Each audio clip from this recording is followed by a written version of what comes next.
Hello दोस्तों, नमस्कार। Gate को मत करना। मैं अनिल मीणा और आप मेरे साथ में जुड़ चुके हैं हिंदी व्याकरण की क्लास में। अपन आज विकारी शब्दों का जो दूसरा अध्याय है सर्वनाम, आज उसके बारे में अध्ययन करेंगे। सर्वनाम नाम से ही विदित हो रहा है। सर्वनाम अर्थात सर्व का अर्थात सबका, नाम का अर्थात नाम। देखो, सर्वधन नाम, सर्व का अर्थ होता है सबका और नाम का सेम नाम अर्थात सबका नाम। अब देखिए, इसकी परिभाषा और प्रकारों पर अपन बाद में जाएंगे। अब पहले सवाल ये उठता है कि संज्ञा शब्दों के होते हुए सर्वनाम शब्दों की आवश्यकता क्यों पड़ी। तो इसके लिए, क्योंकि संज्ञा शब्दों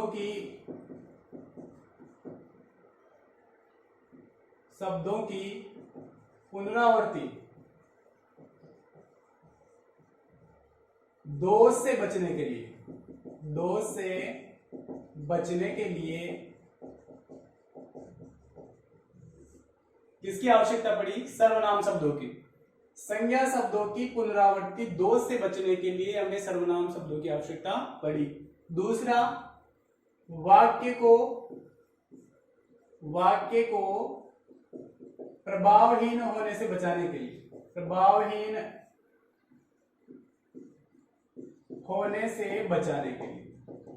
अर्थात इन दो समस्याओं के कारण हमें सर्वनाम शब्दों की आवश्यकता पड़ी है। अब देखिए, वाक्यों की पुनरावृत्ति और वाक्य का प्रभावहीन होना। कौन से शब्द? संज्ञा शब्द। क्योंकि इससे पहले अपन ने पढ़ा संज्ञा शब्द जो क्या है? विकारी शब्द है। संज्ञा शब्द भी क्या है? विकारी। और सर्वनाम भी क्या है? विकारी है। अब संज्ञा में अपन ने पढ़ा जिसमें शब्द लो आपको पुनरावृत्ति कैसे होती है या फिर ये प्रभावहीन कैसे हो जाता है। जैसे शब्द लिखा राम अध्यापक है। अब देखो, राम अध्यापक है और अध्यापक के साथ साथ में उसके बहुत सारे और भी गुण हो सकते हैं। अब देखो, यहाँ पे राम ईमानदार है, राम दयालु है, राम सच्चा है, इत्यादि।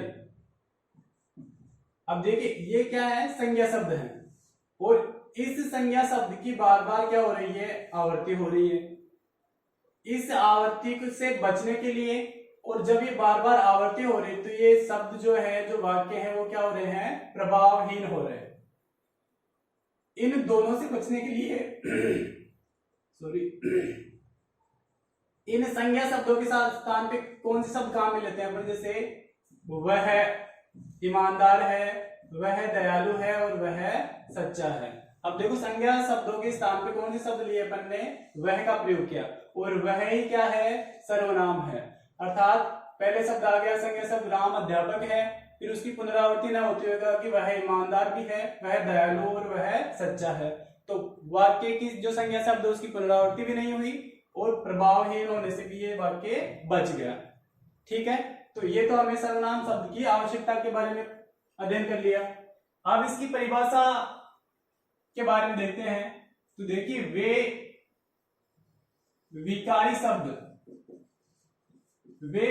शब्द जो संज्ञा के स्थान पर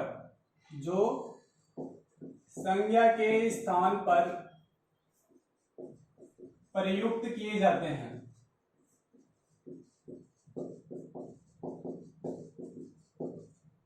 क्या कहलाते हैं? सर्वनाम कहलाते हैं। वे विकारी शब्द जो संज्ञा के स्थान पर प्रयुक्त किए जाते हैं क्या कहलाते हैं? सर्वनाम। अब देखो, संज्ञा के स्थान पर प्रयुक्त कैसे होते हैं अपन ने ये समझ लिया।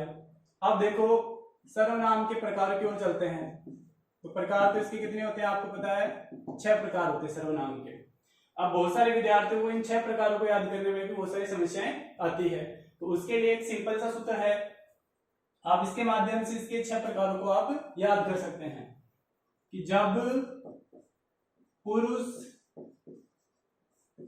निश्चय और अनिश्चय, निश्चय और अनिश्चय से घिर जाता है तो उसके मन में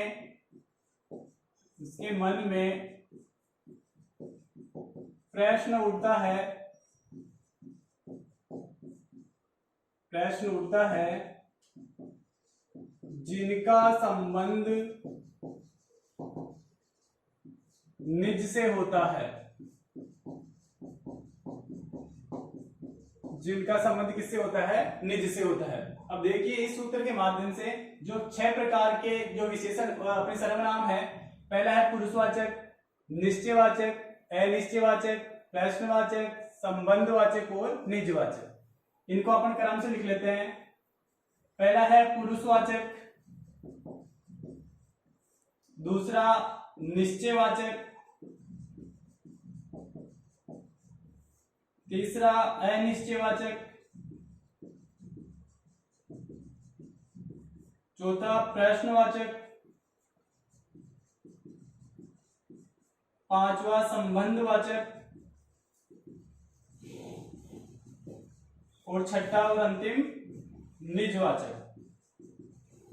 अब देखिए 6 प्रकार के क्या होते हैं अपने सर्वनाम होते हैं, जिनका अपन अध्ययन करेंगे और बहुत ही ज्यादा सरल है। देखो अपन इसका पहला प्रकार पढ़ेंगे पुरुषवाचक सर्वनाम।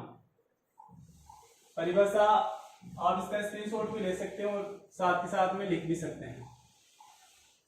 अब देखो पहला प्रकार लेते हैं अपन पुरुषवाचक सर्वनाम। पुरुषवाचक सर्वनाम। अब देखिए पुरुषवाचक सर्वनाम की परिभाषा।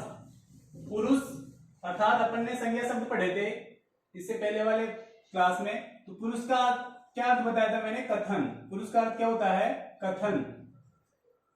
या फिर सर्वनाम का वह रूप जिसमें 3 पुरुष मौजूद हों।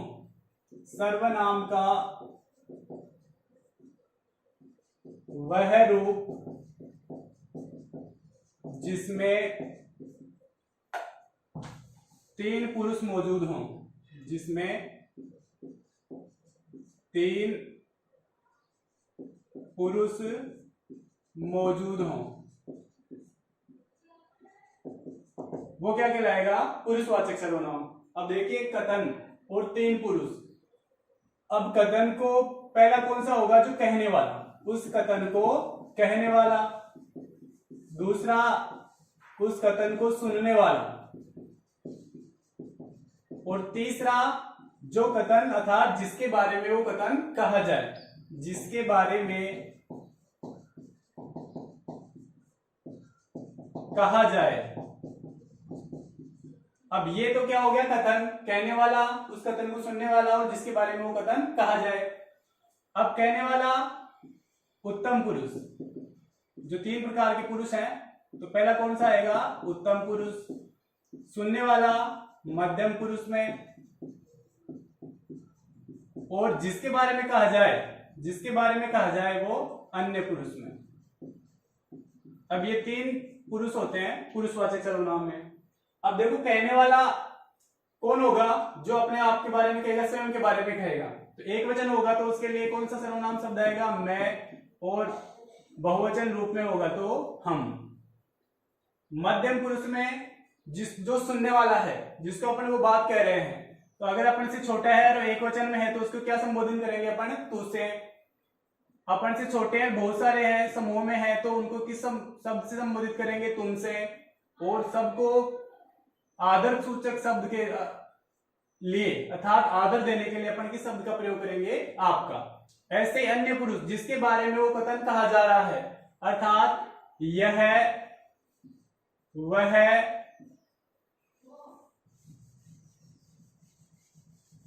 यह का बहुवचन ये, वह का बहुवचन वे, और सम्मान सूचक शब्द वो।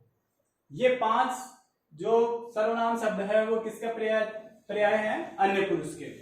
अब देखो कहने वाला उत्तम पुरुष, मध्यम पुरुष और अन्य पुरुष, ये 3 प्रकार के पुरुष हो गए। अब सवाल मान लो अपने पास में आए कि वह ईमानदार है, वह ईमानदार है, इसमें कौन सा पुरुष है? अब देखिए वह से अपने को सीधा पता चल रहा है कि ये 5 जो शब्द है, यह वह ये वो, तो अपने को पता चल रहा है पुरुषवाचक में भी कौन सा है, अन्य पुरुष सर्वनाम है। ईमानदार कौन है, वह है। और ये भी पता चल रहा है कि एक वचन है और पुल्लिंग का, ये अपने को इशारा कर रहा है। लेकिन सवाल ये पूछ ले कि इसमें कितने पुरुष हैं, तो गहनता से देखने पर इसमें तीनों पुरुष होते हैं। जैसे मैं इसी सवाल को लिख दूं कि मैं ईमानदार हूं, मैं क्या हूं, ईमानदार हूं। अब ईमानदार एक विशेषण है। अब इसके साथ में देखो मैं ईमानदार हूं, ये गुणवाचक है, सॉरी गुणवाचक विशेषण है। अब देखो मैं ईमानदार हूं, तो यहाँ पे किसका प्रयोग हुआ, उत्तम पुरुष में मैं का, जो कहने वाला वक्ता होता है। तो ये जो वाक्य है वो किसका हो जाएगा, पुरुषवाचक में उत्तम पुरुष का। तुम ईमानदार हो, वाक्य चेंज होते ही तुम ईमानदार हो, ये किसमें हो जाएगा, पुरुषवाचक, और पुरुषवाचक में भी मध्यम पुरुष का। ऐसे ही ये जो शब्द था वह ईमानदार है, अर्थात ये किसका होगा, प्रथम पुरुष का, सॉरी अन्य पुरुष का, किसमें, पुरुषवाचक सर्वनाम में। ठीक है, तो आप इसको इसी तरह से याद करेंगे। इसका दूसरा जो प्रकार है निश्चयवाचक सर्वनाम। अब देखो शब्द से पता चल रहा है कि जिन शब्दों से हमें किसी निश्चितता का पता चले, अर्थात जिनसे निश्चितता का पता चले, निश्चितता का पता चले, वे शब्द क्या कहलाएंगे, निश्चयवाचक सर्वनाम। अब निश्चयवाचक सर्वनाम में भी किन किन शब्दों का प्रयोग होता है, यह, वह, ये, वे और आदर्शसूचक शब्द वो। अब देखिए ये पांचों क्या है, निश्चयवाचक सर्वनाम है, जिनका प्रयोग किसमें हुआ, पहले अन्य पुरुष में। अन्य पुरुष में भी ये पांचों शब्द है। अगर ये संकेत इसमें इसके साथ में होता है तो क्या कहलाएंगे, अन्य पुरुष। और ये पांचों ही हमें निश्चितता के बारे में भी बताते हैं। अब इसमें अंतर कैसे करें, तो देखिए मैं ये सब लिखूं कि यह मेरा घर है।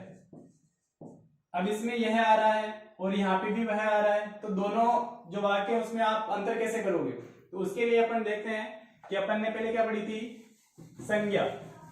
और संज्ञा की परिभाषा, किसी व्यक्ति, वस्तु, स्थान, गुण, धर्म आदि के नाम को संज्ञा कहते हैं।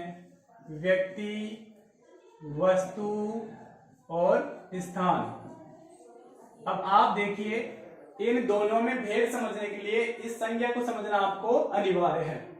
अब देखिए अगर किसी संज्ञा जो शब्द है और वो व्यक्ति या प्राणी है, उसके स्थान पे इन पांचों का प्रयोग होता है, यह, वह, ये, वे, वो, तो वो पांचों शब्द किसमें आएंगे, पुरुषवाचक में। वो शब्द किसमें आएंगे, पुरुषवाचक में।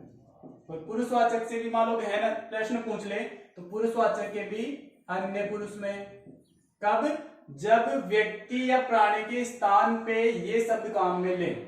अब देखो कैसे, अब मान लो यहाँ पे वह की जगह लिख दिया कि राम ईमानदार है, तो राम शब्द क्या है, संज्ञा है, और संज्ञा के स्थान पे अपन कौन सा शब्द प्रयोग कर रहे हैं, वह। और ये वह क्या है, सर्वनाम शब्द। तो ये किसकी जगह है, व्यक्ति या प्राणी की जगह। तो व्यक्ति या प्राणी की जगह इन पांचों शब्दों का प्रयोग हो तो वो किसमें आएगा, पुरुषवाचक में।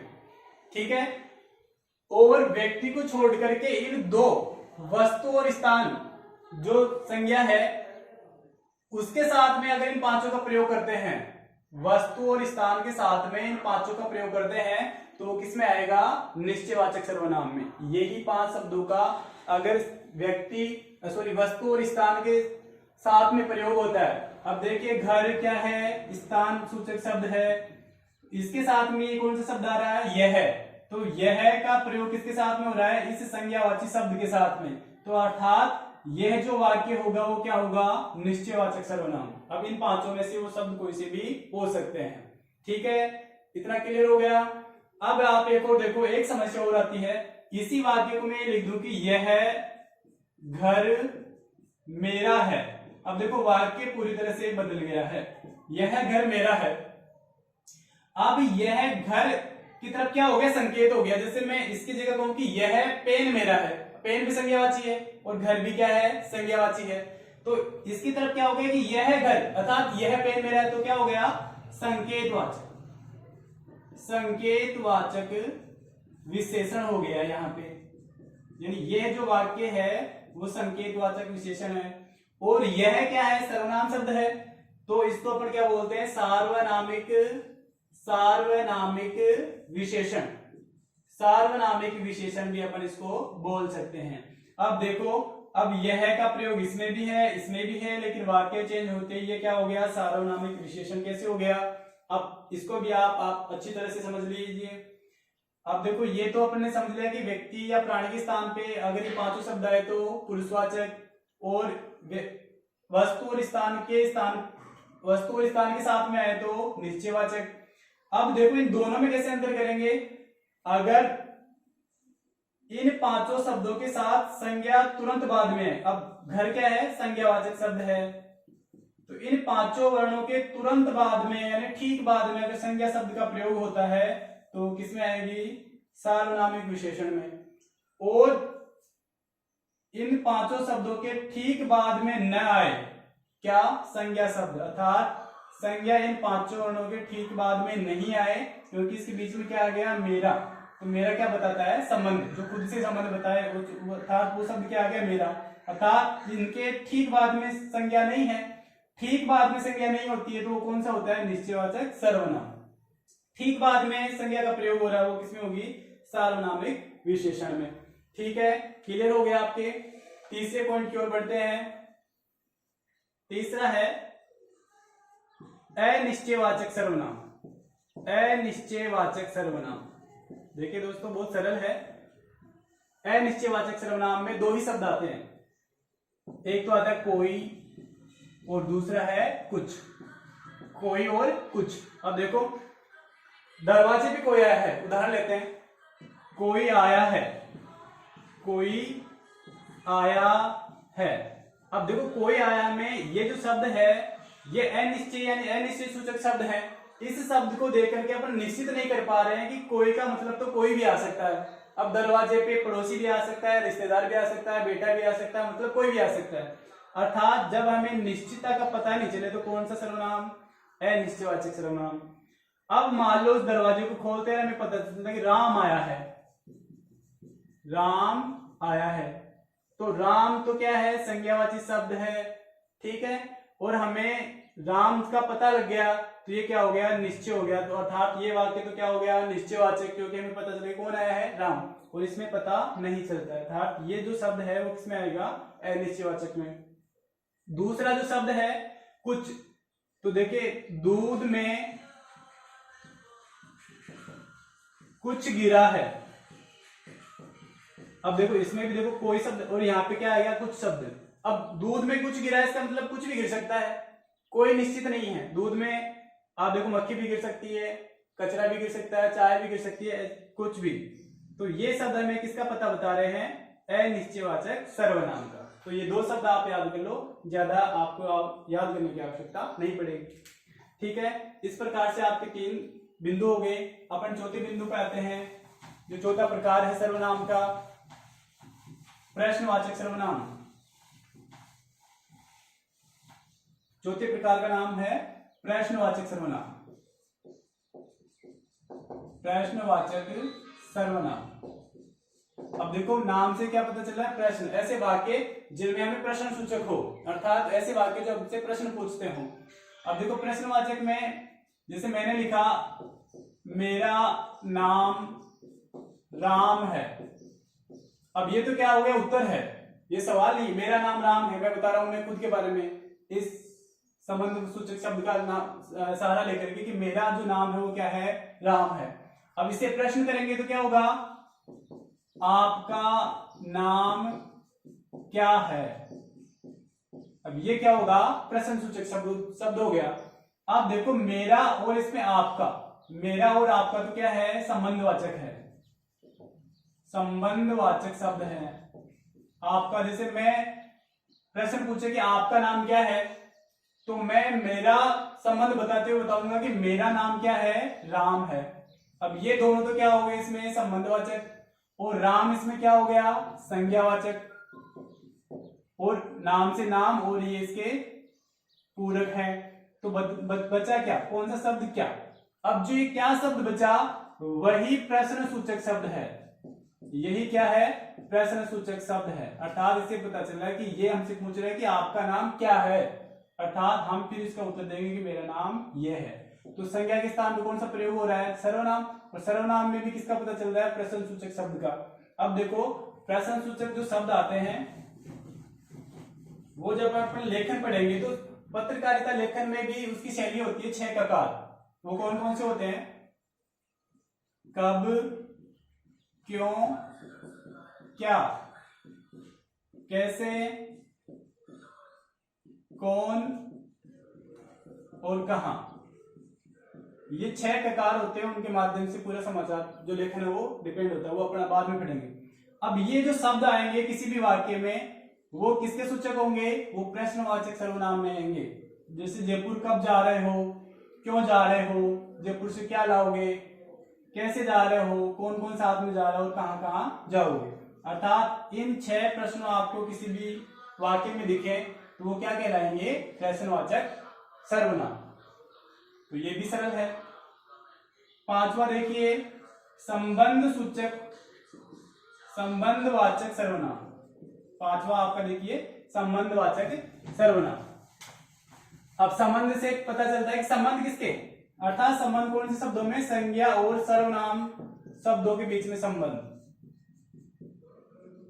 अब जिससे संबंध का बोध हो, अर्थात जिस वाक्य में संबंध का बोध हो, और संबंध भी किससे, संज्ञा और सर्वनाम से, तो वो शब्द क्या कहलाते हैं, संबंधवाचक। अब देखो अपन ने 3 पुरुष पढ़े, तीनों में जैसे उत्तम पुरुष में मैं और हम, मध्यम पुरुष में तू, तुम और आप जो आदर्शसूचक शब्द है, और अन्य पुरुष में यह, वह, ये, वे और वो आदर्शसूचक पढ़ा।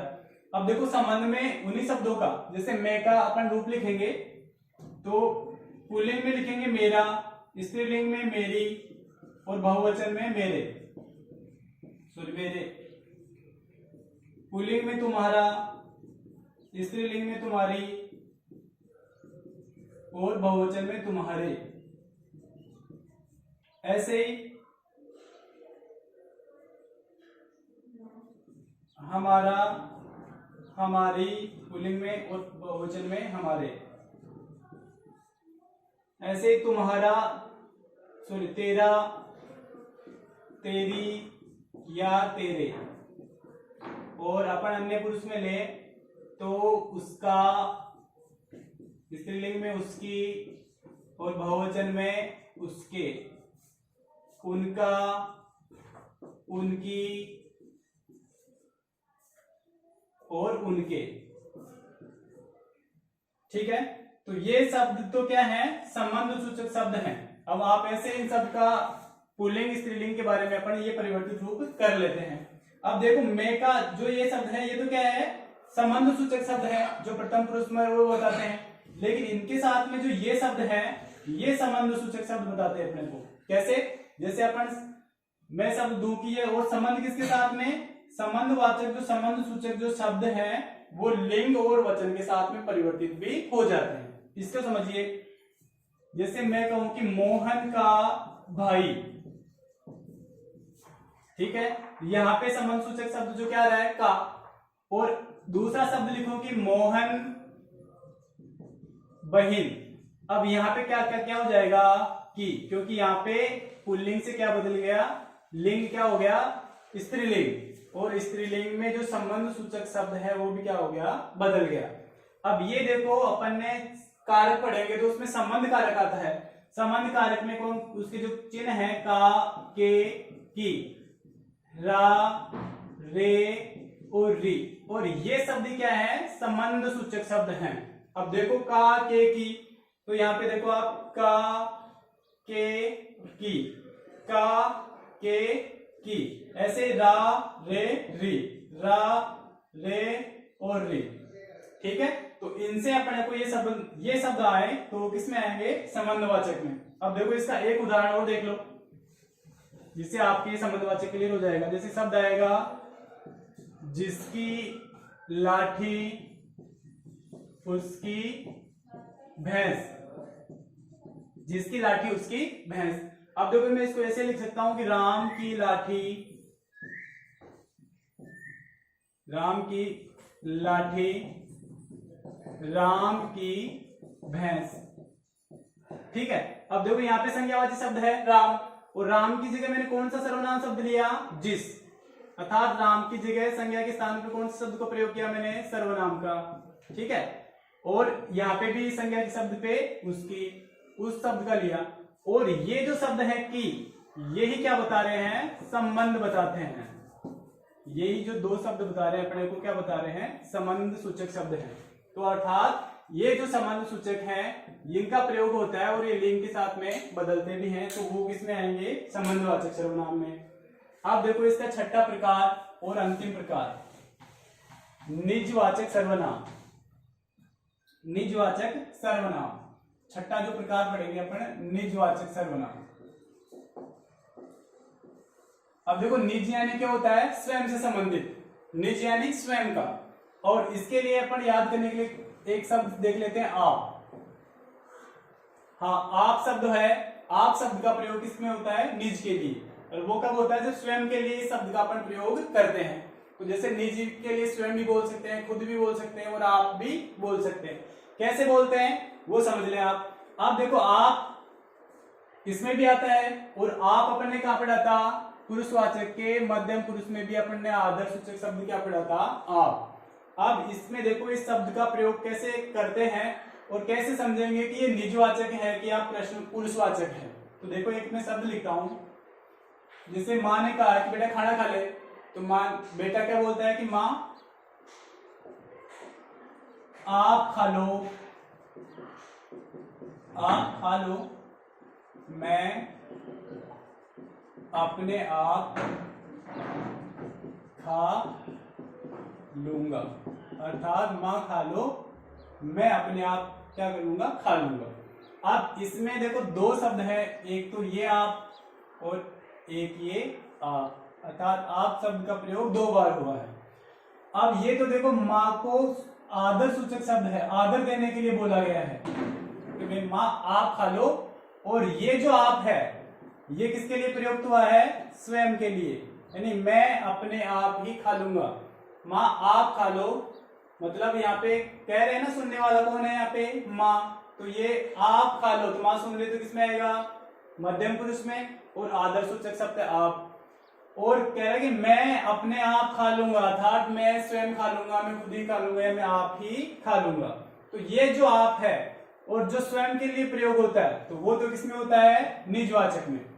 और यह जो आप है और आदर सूचक शब्द है और आदर के साथ में प्रयुक्त होता है, तो वो किसमें होगा, पुरुषवाचक में। और पुरुषवाचक में भी मध्यम पुरुष में। ठीक है, ये 6 प्रकार के अपन ने सर्वनाम पढ़ लिए हैं। अब देखो कितना टाइम हो गया जी, आधा घंटा। अब ये इस तरह से आपके जो सर्वनाम है वो कंप्लीट होते हैं। अपन जो अगले विकारी शब्द आएंगे, 2 विकारी शब्द बचते हैं अपने, क्रिया और विशेषण, वो अगले जो वीडियो बनाएंगे अगली क्लास में अपन पढ़ेंगे। ठीक है, तो आप इन सब का जो मैं बार बार कहता हूं, आप इनका रिवीजन करते रहिए, जिससे आपको दोहरान होता रहेगा आपका, और आपको ये कंटेस्ट हो जाएंगे, आपको रटने की आवश्यकता नहीं पड़ेगी। ठीक है, साथ ही मेरे वीडियो को आप लाइक भी कीजिए, सब्सक्राइब भी कर दीजिए, और बेल आइकन का जो बटन है उसको प्रेस कर दीजिएगा। धन्यवाद।